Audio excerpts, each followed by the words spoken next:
दूसरा प्रश्न था, बड़ दुख कवन कवन सुख भारी, सो संक्षेप ही कहो बिचारी। सबसे बड़ा दुख कौन और सबसे बड़ा सुख कौन?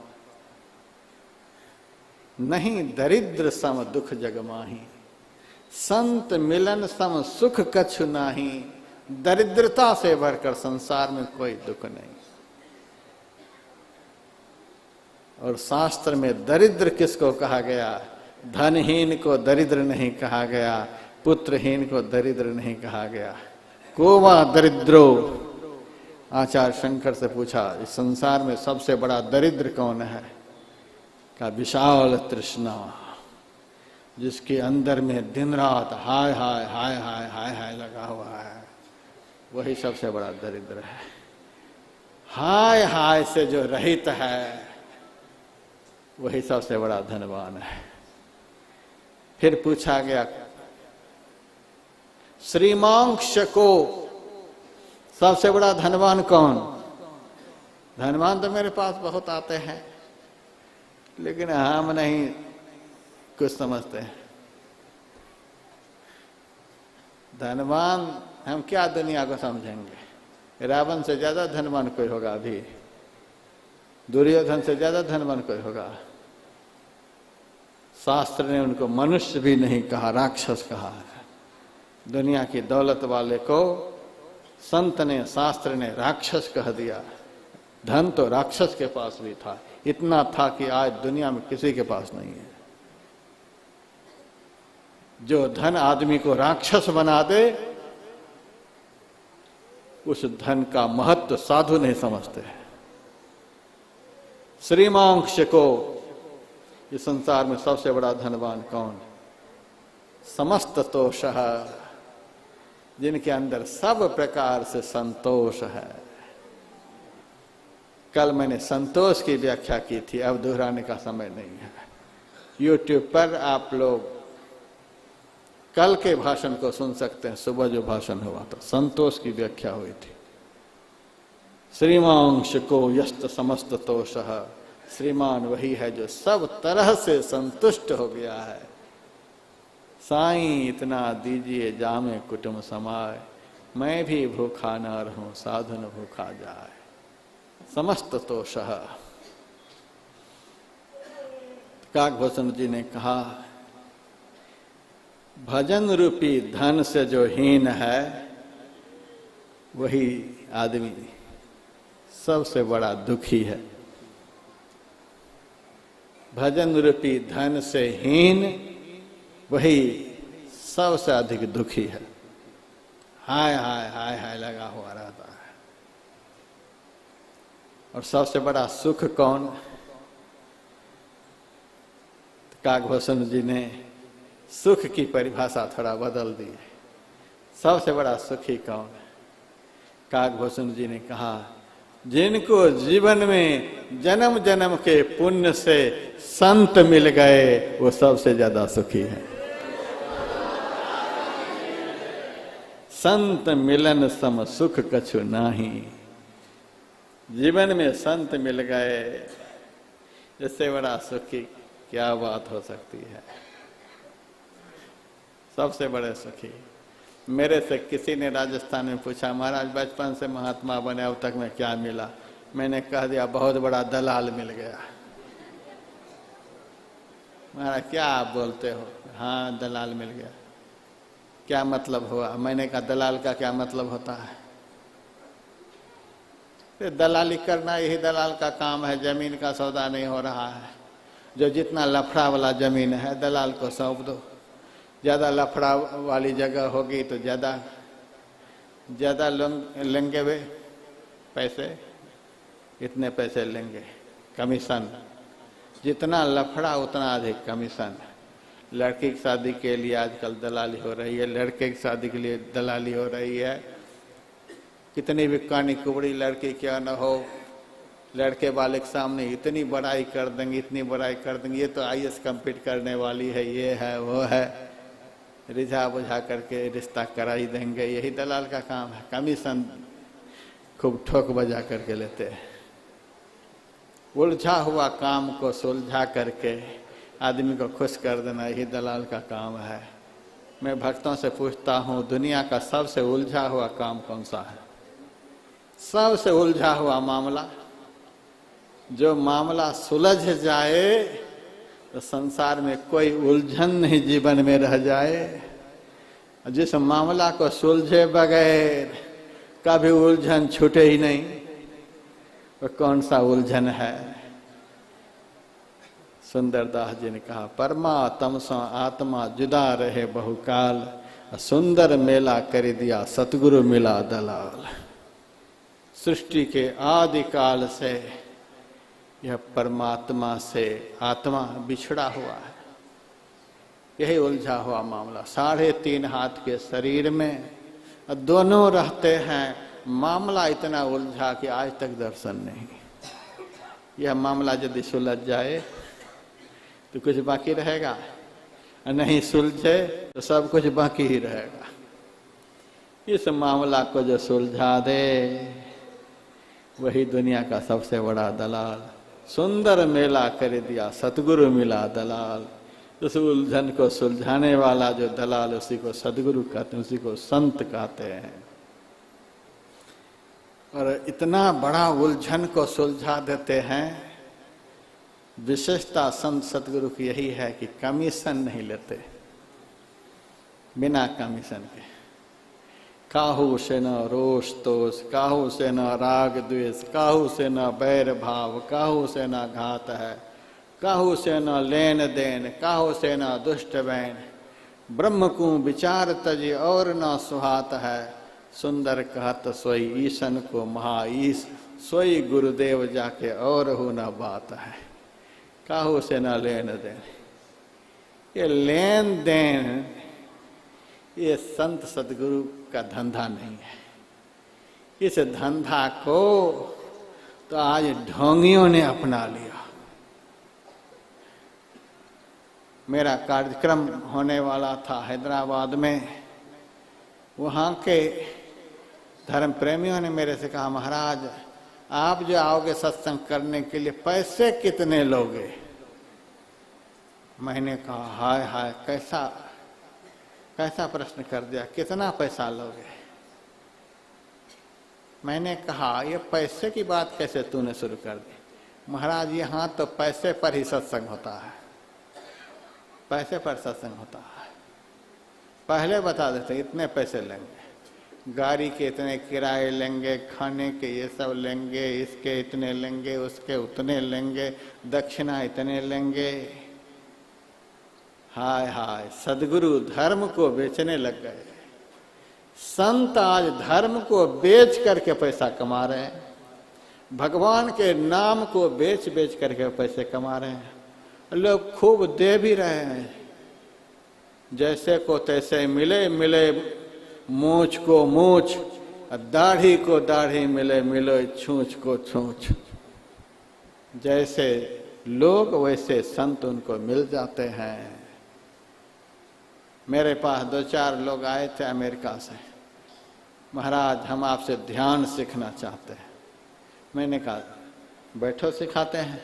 तो पैसे कितने लोगे? कितने पैसे लोगे? मैंने कहा हम ध्यान सिखाने के पैसे नहीं लेते। उठकर चल दिया। तब आपका नकली ध्यान है, नकली ध्यान है। तो असली ध्यान कैसे होगा? नहीं नहीं, हम तो ऋषिकेश गए थे, वहाँ एक महात्मा ने कहा था 1 घंटा ध्यान सिखाने का $4000 लेंगे। हम जा रहे हैं वहीं पर। हम तो सोचे थे आप 8000 लेंगे, इसलिए आपके पास आए थे। ये देखो, संत ध्यान को बेच रहे हैं, संत ज्ञान को बेच रहे हैं, संत नाम को बेच रहे हैं, संत सत्संग को बेच रहे हैं, भगवान की कथा को बेच रहे हैं। पहले फिक्स हो जाती इतने लाख रुपए। जो जितने बड़े कथाकार उनकी फीस उतने ही ज्यादा बेच रहे हैं। लेकिन कई एक नंबर की जो कमाइयां हैं वो कमाई उसी तरफ जाती है। 1 नंबर की कमाई 1 नंबर के संत के पास। काहू से न लेन देन, काहू से न दुष्ट। सच्चा संत जो होते हैं, सुंदर कहत जग संत कछु लेत नाही, निशी दिन संत जन देवो ही करते। संसार की सबसे बड़ी समस्या को, सबसे बड़े उलझन को सुलझा देते हैं, लेकिन कमीशन कुछ भी नहीं। ये संत की पहचान है, लेकिन कलयुग में संत को पहचानना बहुत मुश्किल है। कितने ठगों का बाजार बना हुआ है कि संत को कौन पहचानेगा।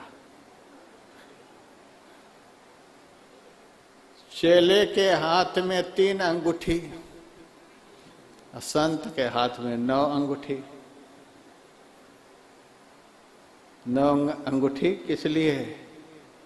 9 ग्रह उसे परेशान कर रहे हैं। गुरु जी को 9 ग्रह परेशान कर रहे हैं, चेले को 3 ग्रह परेशान कर रहे हैं। अब मामला कैसे ठीक हो? मामला कैसे ठीक हो? यही संसार चल रहा है। यहाँ तो एक भी अंगूठी नहीं है, न गुरु महाराज को एक भी अंगूठी देखे कभी, न हमारे हाथ में अंगूठी। एक बार गुरु महाराज के बड़े प्रमुख शिष्य में से पूज्यपाद शाही स्वामी जी महाराज, ये क्षत्रिय परिवार से थे, उनके हाथ में सोने की अंगूठी थी। वे स्वयं हमको बतलाए थे। एक दिन संयोग से अंगूठी पहन करके ही पहने ही थे, रात में भोजन के बाद गुरु महाराज से मिलने के लिए कमरे में गए, सब बैठे हुए थे। उनकी अंगूठी को देखकर गुरु महाराज बोले, साधु को आभूषण नहीं पहनना चाहिए।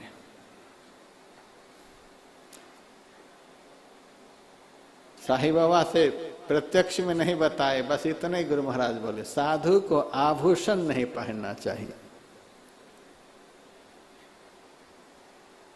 शरीर का श्रृंगार, पौष्टिक स्वादिष्ट भोजन, स्त्रियों पुरुषों का संसर्ग, ये आत्मशोधक मनुष्य के लिए तालपुट विष के समान महान भयंकर होता है। भगवान महावीर ने कहा, साधु को आभूषण नहीं धारण करना चाहिए। पूज्यपाद शाही स्वामी जी महाराज चुपचाप अंगुली से अंगूठी खोल लिए, जेब में रख लिए। जब सब उठकर जाने लगे तब गुरु महाराज के चरण में रखते हैं, सरकार हम भी अंगूठी पहनते थे, आज दिन से नहीं पहनेंगे, अब यह अंगूठी आपके चरणों में समर्पित। गुरु महाराज ने कहा, इस अंगूठी को बेच लीजिए, जितने पैसे होंगे उस पैसे का आप आश्रम में भंडारा दे दीजिए, जो कम पड़ेगा वो हमसे ले लीजिएगा। तो उस अंगूठी के पैसे से और गुरु महाराज के पैसे से बड़ा सुंदर भंडारा हुआ था, हमको उन्होंने बतलाया था। कैसे बात बने, 9 ग्रह से ग्रसित गुरु हैं, चेले 3 ग्रह से ग्रसित हैं, बात कैसे बने? अरे ऐसे गुरु की शरण में जाओ जहाँ कोई ग्रह होता ही नहीं, कोई अंगूठी पहनने की जरूरत नहीं। हाँ, सौंदर्य के लिए माइयाँ दाइयाँ पहन सकते, कोई भी पहने, सुंदरता के ख्याल से पहने, कोई बात नहीं, लेकिन अंगूठी के पहनने से ग्रह उतर जाएंगे, यह तो दिमाग से हटा लेना। यह तो ढोंगियों ने शास्त्र बनाया है। यदि सही में ग्रह को उतारना चाहते हो, हम इस मंच पर से घोषणा करते हैं, कितना भी ग्रह क्यों ना आपके ऊपर हो, गुरु को खुश करके उनका अनुग्रह प्राप्त कर लेना। गुरु के अनुग्रह प्राप्त होते सारे ग्रह समाप्त हो जाते हैं। गुरु का अनुग्रह प्राप्त करो तो पहुंचे हुए संत सदगुरु का मिलन जीवन में हो जाए, यही सबसे बड़ा सुख है। अब गिनते जाना, 3 प्रश्नों का उत्तर हो गया। उसके बाद कहते हैं, संत असंत मरम तुम जान हो, तिनकर सहज स्वभाव बखान हो। संत असंत में क्या अंतर है, दोनों का लक्षण बता दो। बहुत लक्षण है, ज्यादा वर्णन करने का समय नहीं। मेरे से किसी ने पूछा, महाराज आप बताओ दोनों में क्या अंतर है? मैंने कहा हम तुम ही से शुरू करते हैं। आंख बंद करो। बंद कर लिया। क्या देखते हो? कुछ नहीं। कुछ नहीं दिखा? कुछ नहीं महाराज।